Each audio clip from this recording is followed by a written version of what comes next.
আচার্য প্রফুল্লচন্দ্র রায় তাঁর আত্মচরিত গ্রন্থের মধ্যে একবিংশ পরিচ্ছেদে দেশীয় শিল্প প্রতিষ্ঠানগুলি সম্পর্কে অল্প করে স্মৃতিচারণ করেছেন।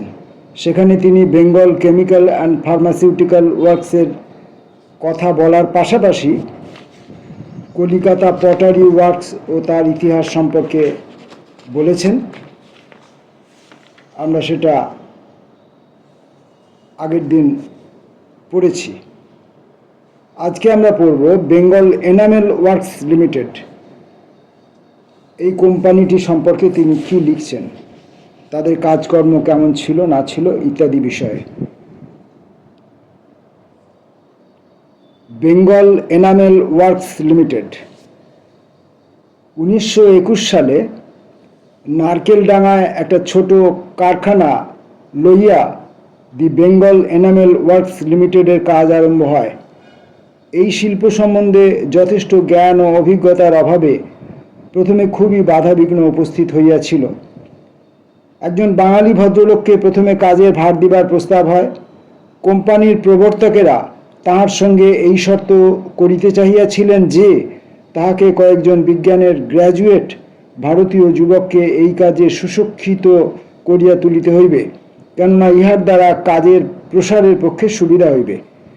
কিন্তু বাঙালি ভদ্রলোকটি এই শর্ত গ্রহণ করিতে সম্মত হইলেন না এবং কোম্পানির অত্যন্ত সংকটময় সময়ে কার্য ত্যাগ করিলেন।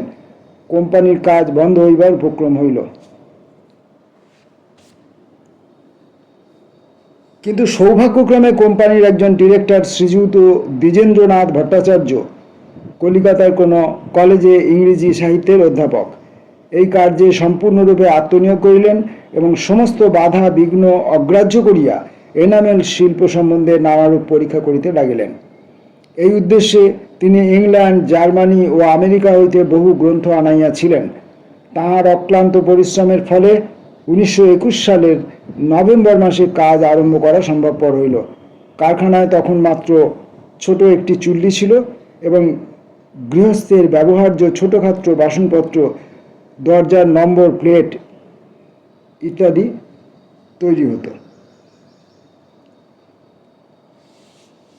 লক্ষণীয় বিষয় যে এই যে শিল্পোদ্যোগগুলি নেওয়া হয়েছিল এবং তারা বিভিন্ন রকমের বাধা বিঘ্ন লড়াইয়ের মধ্য দিয়ে কাজ এগিয়ে না যাচ্ছিলেন, সেই সময়ে এমন কিছু ব্যক্তির সহযোগিতা তারা পাচ্ছিলেন যারা সে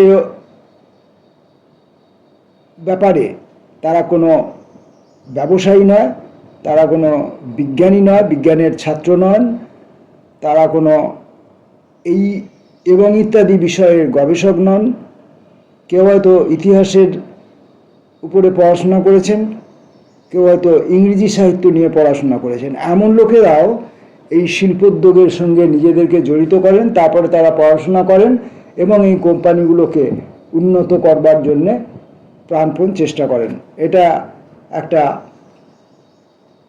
ব্যতিক্রমী বিষয়, যেটা দেখা যায় না সাধারণত। দ্বিজেন্দ্রবাবুর ভ্রাতা আমার ভূতপূর্ব ছাত্র দেবেন্দ্রনাথ ভট্টাচার্য সেই সময় জাপানে ছিলেন। তিনি সেখানে এনামেল শিল্প শিক্ষা করিতে লাগিলেন এবং জাপানের কারখানা সমূহে লব্ধ অভিজ্ঞতা বলে ভ্রাতা দ্বিজেন্দ্রবাবুকে নানা মূল্যবান পরামর্শ দিয়া সাহায্য করিতে লাগিলেন। শ্রীযুত দেবেন্দ্রনাথ ভট্টাচার্য ইহার পর জাপানে এনামেল শিল্পের উপযোগী আধুনিক যন্ত্রপাতি ক্রয় করেন এবং 1923 সালে কলকাতায় ওইগুলি লইয়া আসেন। কলিকাতা হইতে 15.5 মাইল দূরে পলতাতে একখণ্ড প্রশস্ত জমি ক্রয় করা হয় এবং তাহার উপরে দেবেন্দ্রনাথ ভট্টাচার্যের তত্ত্বাবধানে আধুনিক বৈজ্ঞানিক প্রণালীতে কারখানা নির্মিত হয়। ভট্টাচার্য ভাতৃদ্বয়ের, বিশেষত দেবেন্দ্রনাথ ভট্টাচার্যের অক্লান্ত পরিশ্রম ও কর্মোৎসাহ বিশেষভাবে উল্লেখযোগ্য। এই পরিশ্রমের ফলে দেবেন্দ্রবাবুর স্বাস্থ্য ভগ্ন হইয়া গিয়াছিল বলিলেই হয়। যাহারা বাংলাদেশের শিল্প ব্যবসায়ের সঙ্গে সংশ্লিষ্ট আছেন তাহারাই এই কার্যের গুরুত্ব উপলব্ধি করিতে পারিবেন। সিমলার সামরিক কন্ট্রাক্ট বিভাগের তদানীন্তন ডিরেক্টর কর্নেল ডানলপ 1927 সালে এই কোম্পানির কারখানা পরিদর্শন করেন এবং ভারতের পক্ষে এই নতুন শিল্পের নানা বাধা বিঘ্নের মধ্য দিয়া 5 বৎসরে যে উন্নতি হইয়াছে তাহার বিশেষ প্রশংসা করেন। ভারতে প্রাপ্ত কাঁচা মাল লইয়া বহু পরীক্ষার পর এইখানেই এনামেলের উজ্জ্বল রং করা সম্ভব হয়। কারখানাতে যেসব এনামেলের জিনিস হইত তাহা আমদানি ব্রিটিশ পণ্যের চেয়ে কোনো অংশে নিকৃষ্ট ছিল না। ইতিমধ্যে ধীরে ধীরে দক্ষ কারিগরের সংখ্যা বাড়িতে লাগিল, উৎপন্ন জিনিসের পরিমাণও বাড়িতে লাগিল। পূর্বে যেখানে একটি ছোট চুল্লি ছিল সে স্থলে এখন কোম্পানির 4টি বড় মাফল চুল্লি হইয়াছে।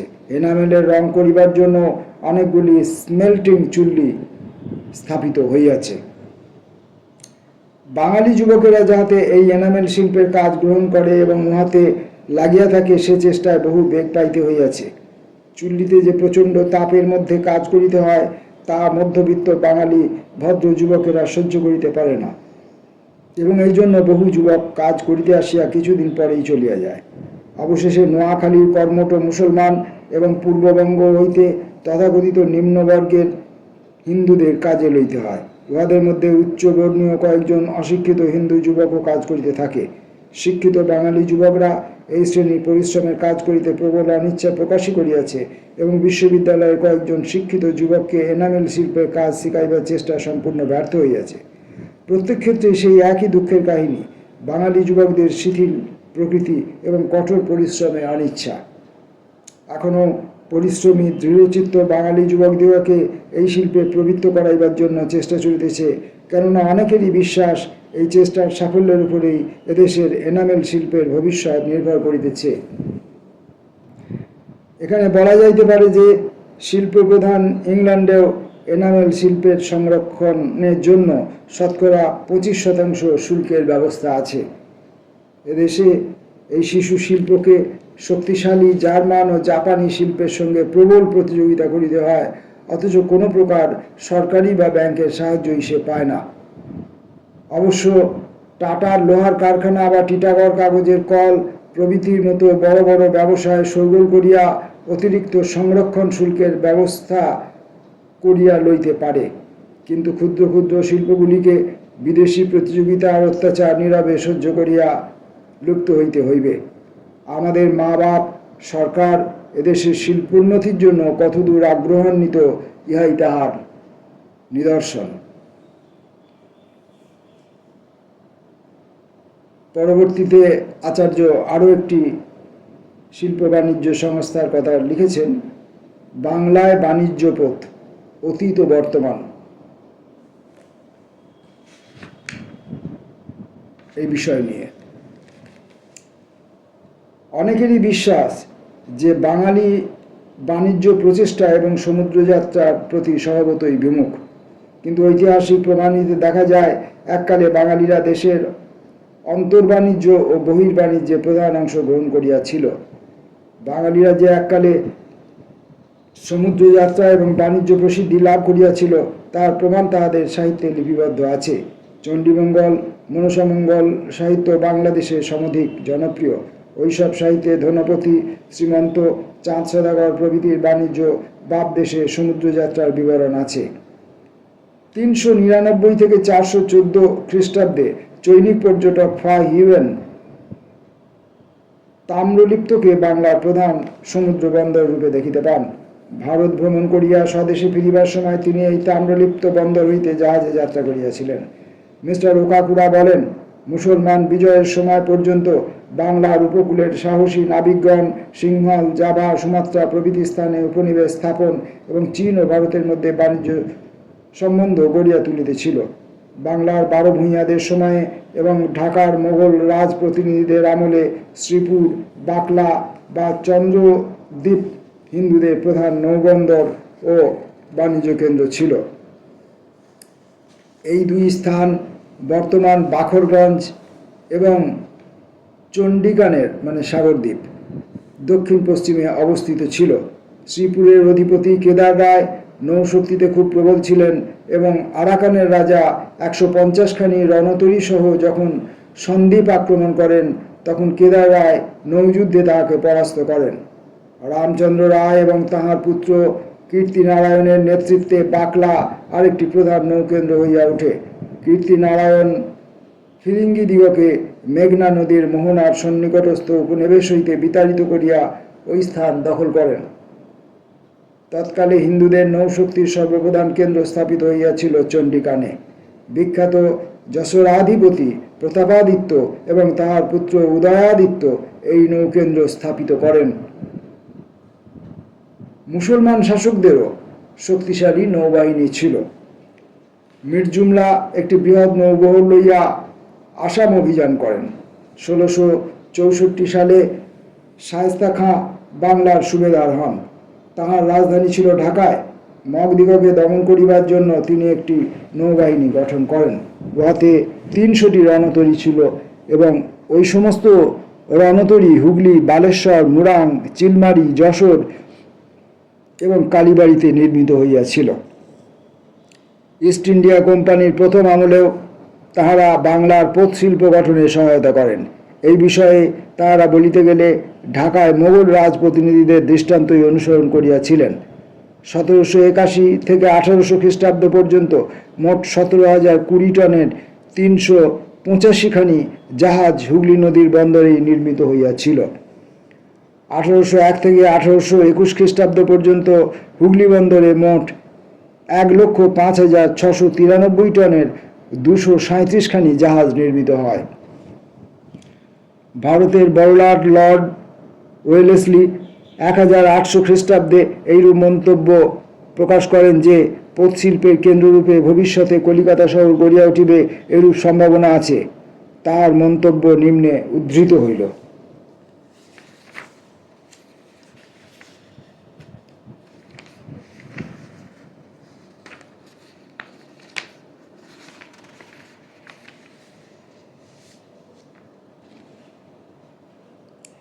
কলিকাতা বন্দরে 10,000 টন জাহাজ আছে। ওই সমস্ত জাহাজ মাল বহন করিবার জন্য ভারতেই নির্মিত। কলিকাতা বন্দরে বর্তমানে যত টন জাহাজ আছে এবং বাংলাদেশ পোত শিল্পে যেগুলি উন্নতি লাভ করিয়াছে এবং ভবিষ্যতে আরও দ্রুত উন্নতি করিবে, সেই সমস্ত বিবেচনা করিয়া নিশ্চিত রূপে বলা যায় যে বাংলায় ব্রিটিশ বণিকদের পণ্য লন্ডন বন্দরে চালান দিবার জন্য যত টন জাহাজের প্রয়োজন হইবে কলিকাতা বন্দর তাহার সমস্তই যোগাইতে পারিবে। বোম্বাইও এ বিষয়ে কলিকাতার অপেক্ষা পশ্চাৎপদ ছিল না, বরং কোনো কোনো দিক দিয়া উন্নত ছিল। পার্সি জাহাজ নির্মাতাদের সুদক্ষ পরিচালনায় বোম্বাইয়ের সরকারি ডকইয়ার্ড তৎকালে সর্বশ্রেষ্ঠ ছিল। 1775 খ্রিস্টাব্দে জনৈক পর্যটক বোম্বাই ডকের বর্ণনা করিয়া বলিয়াছেন, এই ডকইয়ার্ডটি সুপ্রশস্ত, এখানে জাহাজি মালপত্র রাখার জন্য উপযুক্ত গোদামঘর আছে।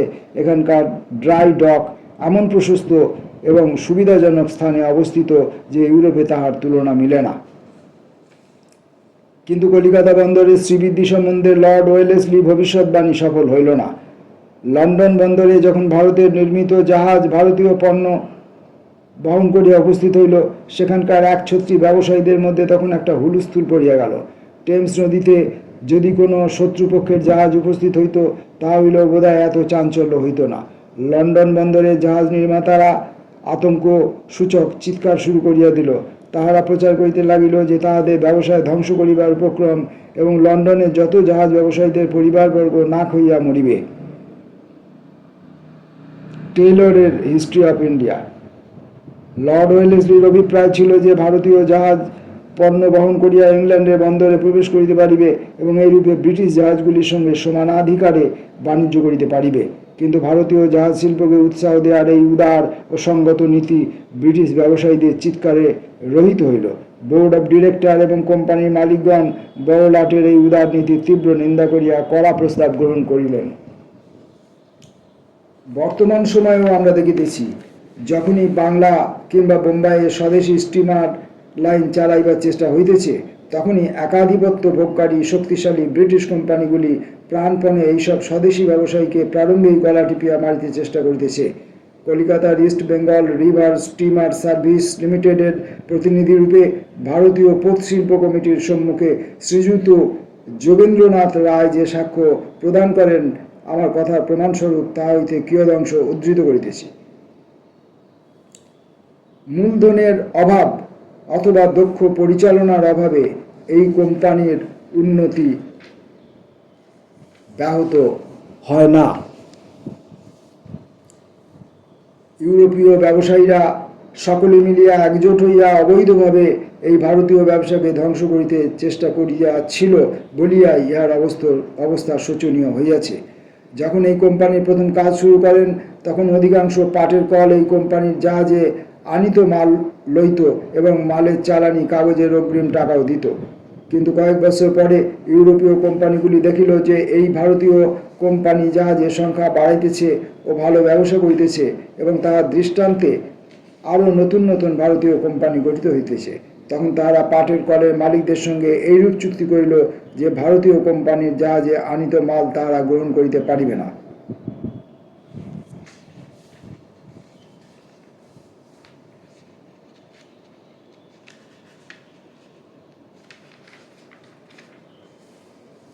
সিন্ধিয়া স্টিম নেভিগেশন কোম্পানির অভিজ্ঞতা এর চেয়েও শোচনীয়।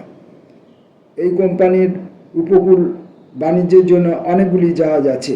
এই কোম্পানির চেয়ারম্যান শ্রীযুত বালচাঁদ হীরাচাঁদ 1929 সালের 25শে নভেম্বর যে বক্তৃতা করেন তাতে অনেক স্পষ্ট কথা আছে।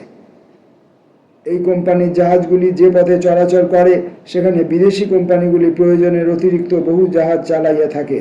ইহার উপর উহারা এমনভাবে মালের ভাড়া হ্রাস করিয়াছে যে কোনো ভারতীয় কোম্পানির পক্ষে প্রতিযোগিতায় আত্মরক্ষা করা কঠিন। ব্রিটিশ রাজের অধীনস্থ ভারত গভর্নমেন্ট ইচ্ছাপূর্বকই ভারতীয় জাহাজ শিল্প ও ব্যবসায়ের প্রতি বিরুদ্ধ মনোভাব অবলম্বন করিয়াছেন। শ্রীযুত বালচাঁদ হীরাচাঁদ এই সম্পর্কে বলিয়াছেন, ভারতে জাহাজ নির্মাণের কারখানাগুলি কেবল একে একে লুপ্ত হয় নাই, পরন্তু ভারতে যাহাতে সরকারি প্রয়োজনও জাহাজ নির্মিত না হইতে পারে তার জন্য গভর্নমেন্ট কার্যকরী ব্যবস্থা অবলম্বন করিয়াছেন। ইহার ফলে বোম্বাইয়ের প্রসিদ্ধ ডকইয়ার্ড বহু বর্ষ ধরিয়া ইংল্যান্ড ও ভারতের প্রয়োজনে প্রভূত কার্য করিয়া বন্ধ হইয়া গিয়াছে। এইরূপ ভারতীয় পোত শিল্পের ধ্বংসযজ্ঞ সমাপ্ত হইল। যেদিন লন্ডনে ভারতে নির্মিত জাহাজ ভারতীয় পণ্য বহন করিয়া উপস্থিত হইয়াছিল সেই দিন হইতেই ইংল্যান্ডের জাহাজ নির্মাতাদের মনে ঈর্ষা আর অনল জ্বলিয়া ওঠে এবং তাহারা ভারতীয় পোত শিল্পের ধ্বংস সাধনের চেষ্টা করিতে থাকে। এতদিনে তাহাদের অভিলাষ পূর্ণ হইয়াছে। এইরূপে 50 বৎসরের মধ্যে ভারতের পোত শিল্প ও সমুদ্র বাণিজ্য যাহা প্রায় সহস্র বৎসরেরও অধিককাল ধরিয়া প্রচলিত ছিল তাহা একেবারে লুপ্ত হইয়া গেল। ভারতীয় পোত শিল্প এককালে পৃথিবীর সমুদ্র বাণিজ্য পথে যে অসীম প্রভাব বিস্তার করিয়াছিল তার কোনো নিদর্শন এখন আর নাই। গভর্নমেন্ট যেভাবে ভারতীয় পোত শিল্প ধ্বংস করিয়াছেন এবং ভারতের উপকূল বাণিজ্যে ব্রিটিশদের প্রাধান্যের প্রতিষ্ঠায় যেভাবে সাহায্য করিয়াছেন তাহা ব্রিটিশ স্বার্থ রক্ষার জন্য ভারতের আর্থিক ধ্বংস সাধন প্রচেষ্টার শোচনীয় দৃষ্টান্ত এবং ভারতের গত 70 বছরের আর্থিক ইতিহাসে পোত শিল্পের ব্যাপারে ইহার সর্বাপেক্ষা স্পষ্ট হইয়া উঠিয়াছে। ব্রিটিশ জাহাজ কোম্পানিগুলিকে আয়করের দায় হইতে মুক্ত করা, ভারতের উপকূল বাণিজ্যে তাহাদের একাধিপত্য স্থাপনের জন্য নানা উপায়ে উদ্ভাবন করা এবং সাধারণভাবে ভারতীয় পোত শিল্পের প্রতি বিরুদ্ধ ভাব, এই সমস্ত হইতেই বোঝা যায় যে ব্রিটিশ আর্থিক নীতির উদ্দেশ্য ভারতীয় স্বার্থের ক্ষতি করিয়া ব্রিটিশ স্বার্থ রক্ষার পন্থা অনুসরণ করা। একবিংশ পরিচ্ছেদের পাঠ আমরা আজকে এই পর্যন্ত রেখে শেষ করছি। বাকি অংশটুকু পরের ভিডিওতে আমরা শেষ করে ফেলতে পারবো।